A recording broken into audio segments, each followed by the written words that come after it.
It is time to talk about everybody's favorite obsession, the biggest thing the Orlando Magic need to do to be successful. It's time to talk about where the Magic are going to get some three-pointers. We'll get to all that on today's episode of Locked On Magic. You are Locked On Magic, your daily Orlando Magic podcast, part of the Locked On Podcast Network, your team every day.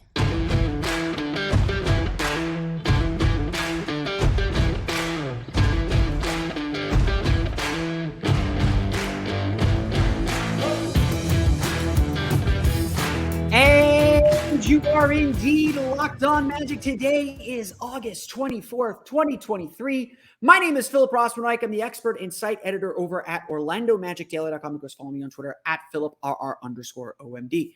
On today's episode of Locked On Magic, we're going to talk all about three-point shooting. Why the Orlando Magic's three-point shooting problems can actually be solved internally. The guys that they added that will help them get over the hump from beyond the arc, and why they don't really have to do that much to be that much more successful. We'll get to that, plus how Joe Ingles is doing with Team Australia, maybe some of the concerns we have as the FIBA World Cup gets set to begin. But before we do that, we want to thank you again for making Locked On Magic part of your day every day, no matter when you listen to us, whether it's first in the morning, whether it's right when we upload. We truly appreciate you making Locked On Magic part of your day every day. Remember, there's a great Locked On podcast covering every single team in the NBA. Just search for Locked On and the team you're looking for. The Locked On Podcast Network, it's your team every day. For the last decade, the three-point shooting in Orlando hasn't been good. For a team that helped, for a franchise that helped revolutionize the use of the three-point shot in the NBA, it has surprisingly allowed this next wave of the three-point revolution pass them by. It has let the Magic have not caught up with the times as far as three-point shots.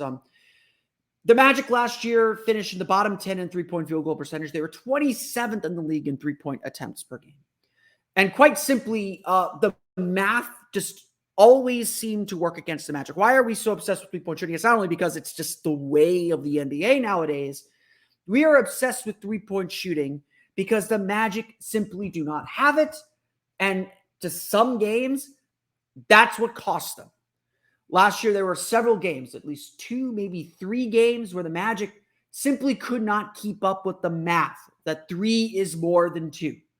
Whether it was the loss to the Houston Rockets early in the season, the loss to the Milwaukee Bucks late in the season, there were several games throughout the course of the year where the Magic just could not get enough free throws to make up the difference between the other team hitting a ton of threes. And it didn't help either that the Magic's defense is so focused on containing the paint and protecting the paint that they give up three-point shots on the back end.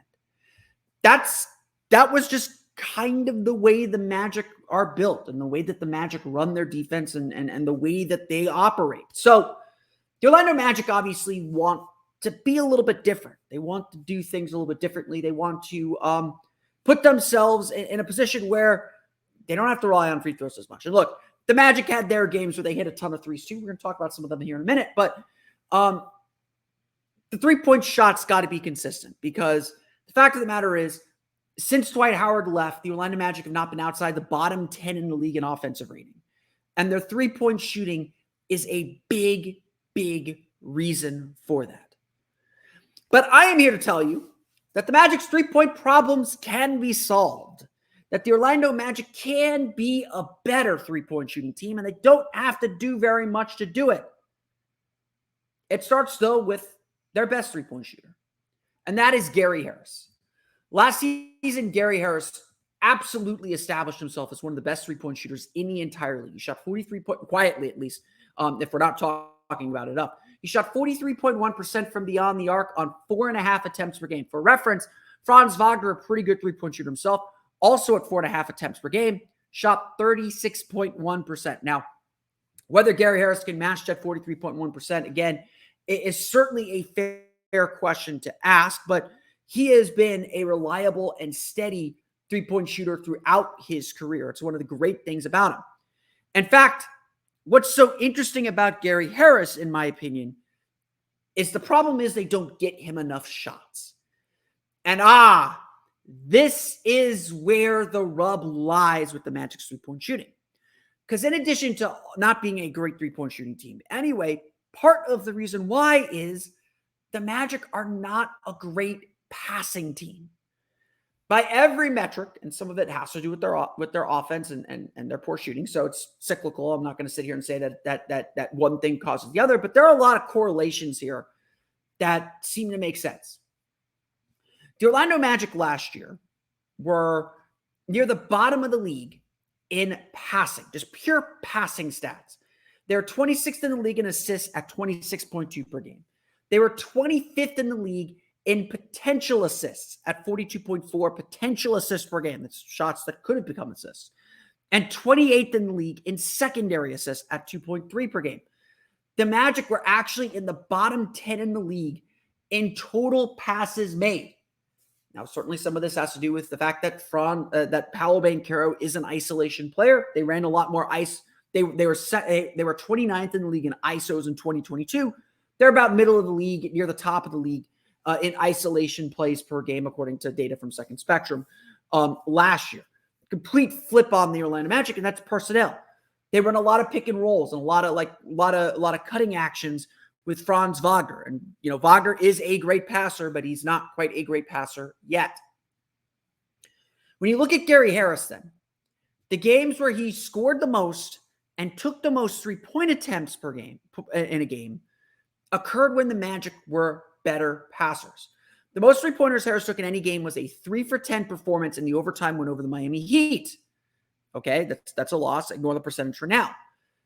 The Magic racked up a season-high 34 assists in that game. Let's stretch that out. That's one game. Harris had 9 three-point field goal attempts in a win over the Washington Wizards in March, just about a week later. The Magic hit 27 assists in that game, 16th best mark for the team that season. Harris's highest scoring game was that game. He scored 22 points in that game, but he also had a 22-point game against the Indiana Pacers in January. The Magic had a season-high 35 assists in that game. So again, the two games where Harris scored the most, had the most three-point field goal attempts, the ball was moving. You got the ball moving to your best three-point shooter. In fact, when you look at Harris's stats, 79% of Harris's field goals were assisted, and 86 of his 94 three-pointers made last year were assisted. On top of this, Harris took 3.9 catch-and-shoot three-point field goal attempts per game last year, making 42.8% of these shots. 89% of his 218 total three-point attempts last season were either open when the defender was more than 6 feet away, or were either open when the defender was 4 to 6 feet away, or wide open when the defender is more than 6 feet away, according to NBA.com. He hit 46.2% of these shots. But by every metric, Gary Harris was one of the best three-point shooters in the league last year. So why is he shooting only 4.5 attempts per game? This is what I'm talking about when I say it's going to be little things that could flip the Magic very, very quickly into something very, very special. And one of those little things is if the Magic pass and move the ball more, they're going to get their best three-point shooter more three-point field goals. And look, he's shooting 40%. So if you get him from 4.5 to 7, that's another three-pointer. That's another 1.5 three-pointers per game. And on top of that, if you just have a better passing mindset, if you're more cleaner as a passing team, you're going to get better shots, period, because assisted field goals are always easier to make than unassisted field goals. Assisted three-pointers, when the ball's moving around the horn, going side to side, it's just basic basketball. Gary Harris is not going to create for himself. That's not his game, and he's rarely going to take bad shots. He'll take a few pull-up threes here and there, but Harris isn't one to force any action. He knows his role on this team. He is the 5th starter. He's not there to soak up a lot of shots. The majority of his shots were three-pointers. The reason why, the 43.1% is so impressive is because he literally only takes three-pointers. This is why getting Gary Harris more shots is more important. Because it's less that Gary Harris is getting more shots. He's a great three-point shooter, and obviously the Magic need more three-pointers, so why not get your best three-point shooter more shots? It's more of a symbol of how healthy the Magic's offense is playing, how much the ball is moving, and how much it gets others open. That's why Gary Harris needs to shoot more. That's why the Magic need to get Gary Harris the ball in more advantageous shooting positions. Because more likely than not, at least based on last year's stats and really much of his career, Gary Harris is going to deliver. And that could be one of the more important things that the Magic change and do this year. Not that they're running plays for Gary Harris, but that the ball is moving inside to out, that his gravity is actually having meaning and he is making teams pay for collapsing the paint and thinking that the Magic can't shoot. The Orlando Magic, though, are not alone, and they don't just have to rely on Gary Harris. There's plenty of other players to rely on who took some big steps with their shooting last year. We'll get to them coming up here in just a moment. But first, it's time for a quick word from our friends at Ibotta. Summer is coming to a close. It makes everybody sad, although it will still be very, very hot here in Florida. So we got another month and a half. So if you're looking to get that last bit of summer, you're looking to wear those summer clothes, you're in the right place for it because it is not going to slow down the heat here for another month and a half, 2 months. So go get those clothes you've been dying to put in your closet to soak up those last little bits of summer. Your closet shouldn't be the only thing growing when you make purchases, though. You can also watch your cashback grow with each of these purchases with Ibotta. Ibotta gives you cash back on hundreds of items from produce to personal care to pantry goods to anything that you could want. So you can make sure you're beating inflation no matter what you're purchasing. Either link your loyalty account or upload your receipt after you shop and get your cash back. It's that easy. The average Ibotta user earns $120 per year. That could cover the cost of an entire shopping trip, or you could use their cash back to buy that flight you've been eyeing, that game you're dying to go to, the fancy dinner you've been craving, or that blouse or shirt or pants or whatever you were looking for at the store. Other apps give you points that don't amount to much. With Ibotta, you get real cash back that you can cash out to your bank account, PayPal, or gift cards. You can earn cash back on hundreds of online brands and retailers too when you start with Ibotta, including Lowe's, Macy's, Sephora, Best Buy, and more. Right now, Ibotta is offering our listeners $5 for trying Ibotta by using the code LOCKED when you register. Just go to the App Store or Google Play Store and download the free Ibotta app and use code LOCKED today. That's Ibotta, I-B-O-T-T-A. That's I-B-O-T-T-A in the Google Play or App Store and use code LOCKED today. Shooting's obviously a big problem, and one player is not going to fix it. As we got ready for the offseason, as we got ready for the draft, I said it a million times in the run-up to the draft. My goal on draft night is to come away from draft night with a shooter. Didn't care if it was a trade, didn't care if it was a player. Come away with a shooter. That would be a successful draft. Well, the Magic drafted Jet Howard. I think most of us are pretty happy with it now. Who knows if, we'll see if taking a reach on him. I don't think the Magic feel like it was a reach. Taking a reach on him, at least by the pundits, will pay off or not. There's certainly some encouraging things that he showed at Summer League. But to this larger point that I'm making, Jet Howard at Michigan was a volume shooter. He took more than 7 3-point attempts per game. Whether he can shoot that, he's not going to get that volume, but he is going to be a heavy 3-point shooter. He can hit some pull-up shots. He can hit some threes off the dribble.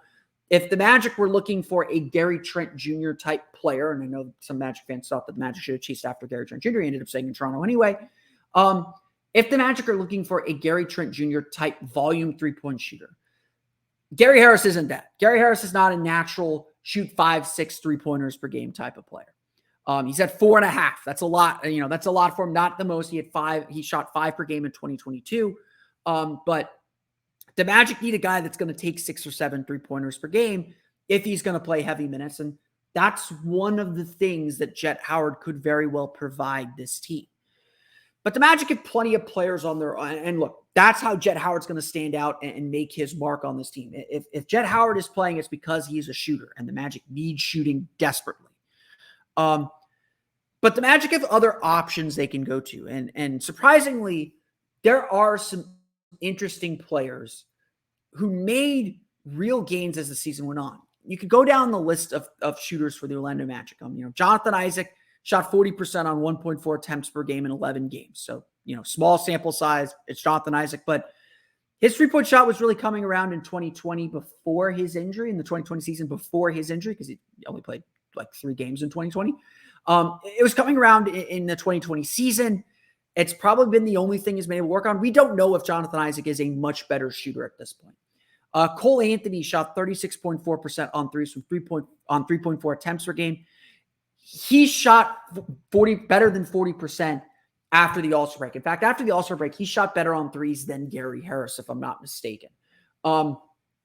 If he's able to bump his attempts up comfortably to 4 or 5, where he's not forcing it, and shoot 37, 38% from three and continue to kind of crystallize the gains that he really made as a shooter last year, that's a game changer for him. That makes him a potential 6th man of the year candidate because he can also attack the basket. He can do a lot of other things besides just be a shooting specialist, in addition to being a little bit more of a volume 3-point shooter.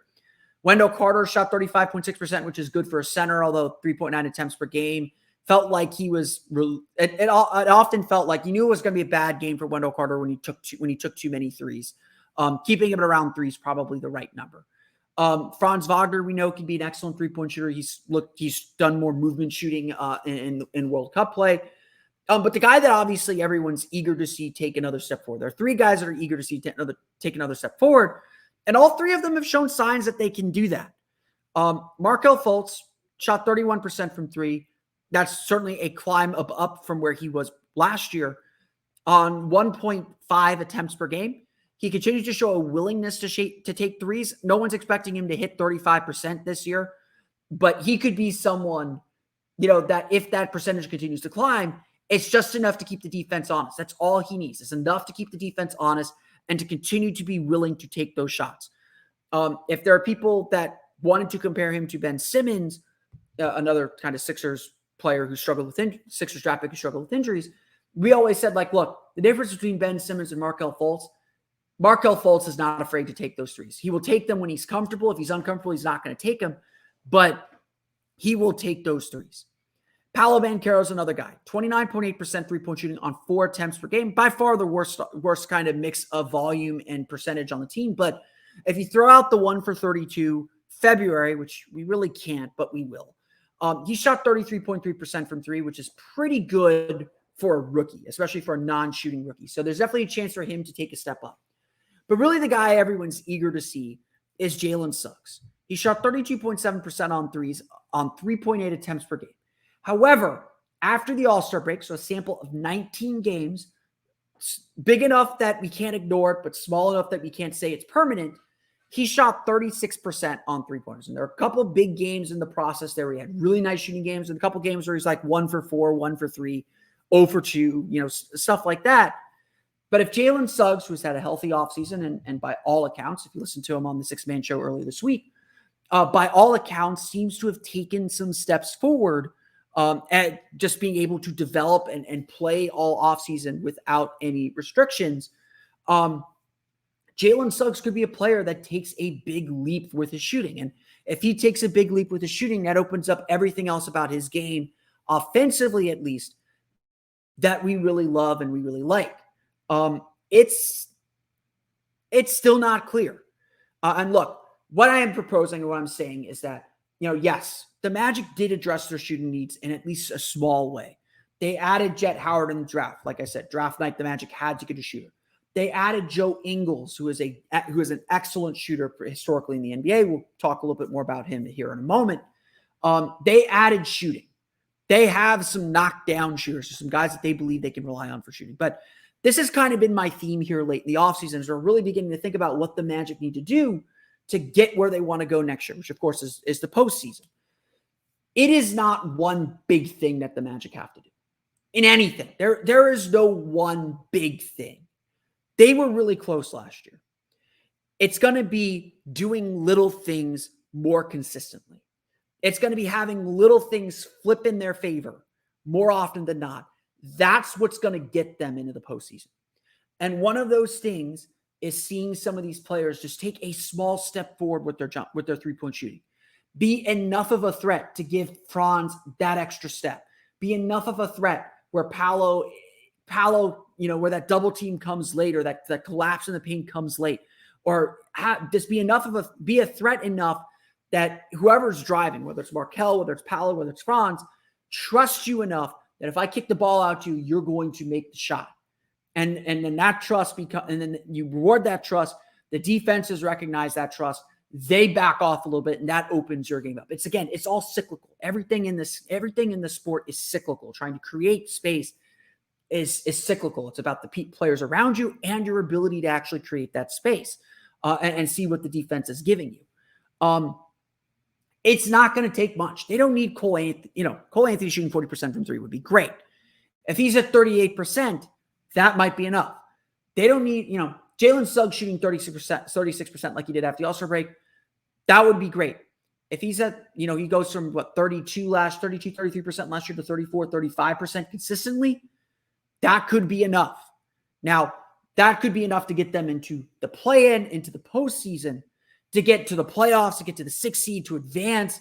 It's going to take more. So I'm not going to sit here and say that, there isn't a big thing that the Magic still need. That the Magic still need a lot of things. This was not a summer to fix everything in one big swoop. It was a summer to invest in what worked last year and see if those little things can flip them into a postseason team. And then they can really dig in and dive and say, okay, these are our weaknesses. What can we solve internally? What do we need to solve externally? That's three-point shooting is one of these factors that need to flip in the Magic's favor more often than not, or just needs to change just enough to give the team the information that they need to potentially let them know, okay, this is how important shooting is, or no, we can survive a little bit with the shooting the way it is and just hope for internal improvement. That's kind of what's on the line. And I do think the Magic have the ability to be a better three-point shooting team. Will they be the best three-point shooting team in the league? Absolutely not. Will their offense suddenly become one of the best offenses in the league without a big change in their shooting? Absolutely not. We are aiming for small goals here. We are aiming for little things. But the little things do have big reverberations and could help the Magic accomplish their goals this season. Like I said, one of those shooters is Joe Ingles. We haven't talked a lot about him. I have not watched much Australia basketball yet. I'm looking forward to seeing them play in the World Cup. We'll talk about Joe Ingles' run with the national team coming up here in just a moment. So I think it's really important to remember we have to put Joe Ingles' career to this point in some context. Joe Ingles is 35. He's going to be 36 right before the season starts. I think he turns 36 on media day. So we all wish him a very happy birthday. I'm sure the guys will have a lot of fun with him because he is going to be talking a lot of stuff during training camp because that is what he does. So the way we have to assess Joe Ingles and the way we have to prepare for Joe Ingles is a little bit different. I often say that, with a torn ACL, which Ingles suffered 2 years ago, January 2022, with the torn ACL, it takes you a full year to get back on the court. And then it takes you another full year to really fully be yourself. So Ingles was on the court last year. He didn't miss very much time. He's not relying on his athleticism, so he's able to get back a little bit quicker. He was back on the court last year, and I don't think we will see Joe Ingles at his peak until January 2024. I would venture to guess it was the end of January, so probably after the All-Star break might be when we really see Joe Ingles peak, and of course that'll be after the trade deadline, so maybe the Magic won't even get the peak Joe Ingles. But Ingles said, Ingles told an Australian reporter while he was in Las Vegas with the Magic during Summer League that he really does feel as strong as he's felt since the injury. And I think this is going to be a continued story. It's not that Joe Ingles can't produce. It's not that Joe Ingles isn't a full player at this point. He had a decent season with the Milwaukee Bucks. He saw his numbers go down a little bit. He was playing a little bit of a smaller role, but he was still able to hit shots. He was still moving the ball. He was still doing a lot of Joe Ingles things. We're going to get a very good idea, though, of who Joe Ingles is and what he can bring to the Orlando Magic during the FIBA World Cup. Whereas Franz Wagner and Paolo Banchero are playing different roles than what they will play for the Orlando Magic for their national teams. Paolo Banchero obviously coming off the bench as the backup center in a lot of lineups. Franz Wagner playing a more central and starring role for his team, although his role is very similar to what the Magic run for him. Joe Ingles is a role player. his job with Australia coming off the bench is to space the floor as a three-point shooter and keep the ball moving as a passer. And those are the two things that he is excellent at. And so when we look at his stats during the games with Australia, we are seeing a bit of who he's going to be for the Orlando Magic. And, we can't lie. His stats have not been super impressive to this point. In the opening win over Venezuela, he had 12 points in nearly 17 minutes, shooting 3 for 6 from 3, had a bunch of turnovers in that game. Not something I'm super worried about, just because it was the first game. But that was really the only big scoring game that he's had. In a 90-86 loss to Brazil, Ingles scored 8 points on 2 for 5 shooting. He did add 5 assists. So again, he's going to make an impact with his passing. He is quietly one of the better passing forwards in the league.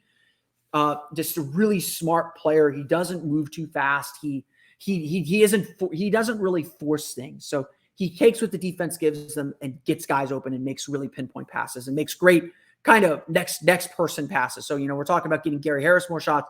Joe Ingles is the kind of passer that's going to get Gary Harris another shot. Like, kick it back out to him. He's going to throw it straight to the corner if the defense slides to him, if the shot isn't there for him. In Australia's next game against France, I don't think it was our next game, but in the game against France, 78-74, Australia win over France. Huge win for Australia. Ingles scored just 5 points on 2 for 5 shooting, adding 3 assists. These are friendlies. They are not World Cup games. They, teams, these international teams who are together for a long time, they play these games hard, but they don't necessarily show everything they're going to do. There's a little gamesmanship. If you're a little worried about, what the U.S. looked like against Germany and Spain, there's reason to worry. I think the U.S. is going to be fine against both those teams at the end of the day, but there's a little bit of gamesmanship usually with these teams as they're coming together. You trust Joe Ingles as a veteran, knows when to step his game up, when to be really serious. He's getting his work and he's getting a sweat up. These games don't count. But the shooting percentages are a little concerning on my end, just because ultimately, the passing's great and the passing's always going to be there. He's going to make the right decision. He's going to be valuable for this team, especially early in the season. But he's got to make shots. He is one of those players. Gary Harris is too. Caleb Houston is. Jet Howard's going to be. He is going to be one of these players where shooting percentage matters. His ability to make shots when they come to him is going to be vital for him to be successful in his role. Look, I have every confidence that Joe Ingles is going to be ready. I am not worried about this at all. I am raising it to highlight how he's played entering the World Cup, since we talked about the Magic's other players entering the World Cup a little bit more. Australia is going to be in the thick of the medal race. They believe, they won bronze in Tokyo. They believe they're going to medal again in this tournament. That should be their goal. They're very good. Josh Giddey's great. Patty Mills is great. They lack a little bit of size right now, but that is a very good team in Australia. They will be a dangerous team in this tournament. And so look out for them. And Joe Ingles is one of the big reasons why, to be perfectly honest, because he's such a smart player. But his shooting is going to be a big key for this team. And so as these games get going, and we'll see Australia play, I think they play Friday. I don't have this yet. I'm going to look it up. Give me a sec. I got it on my phone here. Yada, yada, yada, yada, yada. Australia plays Friday. Finland versus Australia. Big game against Finland. Lauri Markkanen. My girl Despina, I think, might be calling that game. These are big games. And this is going to be a big moment for Joe Ingles to see if he can take that next step, or if he can be what the Magic need to be. Now, the contract is an easy out, team option in the second year. So if it doesn't work, it doesn't work. I think it will. I'm very excited about the signing. I think it was a great veteran signing for this team. I think he's going to help this team tremendously. But he still has some work to do to get back from the injury. And I think what we were seeing in these games was Ingles still kind of getting his legs back under him a little bit. And I think that's going to be part of the story for him. And we'll see how he looks Friday. We're going to talk about that, not on the pod, but we'll talk about that when we get back from the weekend, because I will probably start doing afternoon episodes so I can so I can actually watch the games because I am not waking up that early for these early rounds. But we'll talk plenty more about FIBA basketball. In fact, on tomorrow's episode of Locked On Magic, we're going to preview the FIBA World Cup, talk about the Magic, what to expect from the Magic's players as the World Cup tips off. You have that look forward to tomorrow. But that's going to do it for me today. I want to thank you all again for listening to today's episode of Locked On Magic. Of course, find me on Twitter at @PhilipRR_OMD. Subscribe to the podcast and Apple Podcasts. Stitcher, TuneIn, Himalaya, Google Play, Spotify, Odyssey, and all of them makes it down the podcast to your podcast-enabled listening device. For latest on the Orlando Magic, be sure to check out OrlandoMagicDaily.com. You can follow us on Twitter at @OMagicDaily. Like I said, for my everyday crew, on tomorrow's episode of Locked On Magic, we will preview the FIBA World Cup, what to expect from the Orlando Magic's players in the World Cup. We're going to do a preview episode. I'm going to try and get that up early on the early side so you can listen to it before the games start.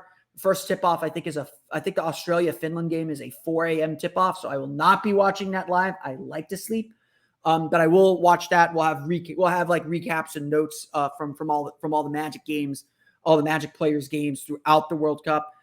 Saturdays will be late because I've got a thing, so I'm not going to be able to watch the U.S. game too late, but they should beat New Zealand pretty easily. I'm not expecting to learn a lot from that game.